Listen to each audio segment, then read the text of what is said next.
Hi friends, Bigg Boss season 9 இன்றைக்கான promo 2 வந்து வந்துருச்சு. மார்னிங் பார்த்தீங்கன்னா ப்ரொமோ 1லேயும் வந்து அதிரை தான் வந்திருந்தாங்க. அது என்ன பிரச்சனைனா, அந்த சாப்பாடில் வந்து உப்பு போட்டுட்டாங்க அப்படின்ட்டு வந்து அங்கே வந்து அதிரை வந்து ஒரு சின்ன பிரச்சனை ஒன்று போட்டிருந்தாங்க. அதை வந்து ப்ரொமோ 1ல் வந்து காட்டியிருந்தாங்க இல்லையா.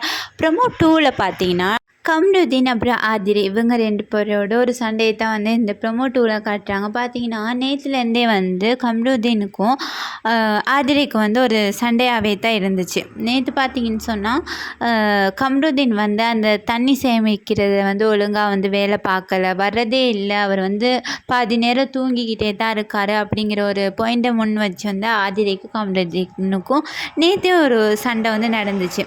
அதே சண்டை வந்து இப்போ வந்து கண்டினியூ ஆகி வந்து இப்போது இந்த சூப்பர் டிலாக்ஸ் வீடு இருக்கு இல்லையா, அந்த வீட்டுக்கு வந்து பிக் பாஸ் ஹவுஸில் வந்து 2 பேர் வேலைக்கு போகணும், அதாவது க்ளீன் பண்ண. அதில் வந்து பார்வதி வந்து போக மாட்டேன்னு நின்றுட்டாங்க.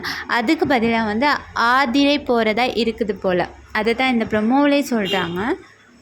போகிறதா இருக்கிற போது கம்ருதீன் வந்து அங்கே வந்து ஏதோ வேலை செய்யலை போல், ஆதிரை ஏதோ வேலை செய்ய மாட்டேங்கிறாங்க அப்படின்ட்டு வந்து ஒரு குற்றச்சாட்டை வைக்கிறாரு. அங்கே வந்தாலும் நீ சரியாக வேலை செய்ய மாட்டேன்ட்டு கம்ருதீன் சொல்கிறாரு. அதுக்கு ஆதிரை யார் நானா அப்படின்னு நக்கலாக சிரிக்கிறாங்க. இதை பற்றி உங்களோட கருத்தை கமெண்ட் பண்ணுங்கள்.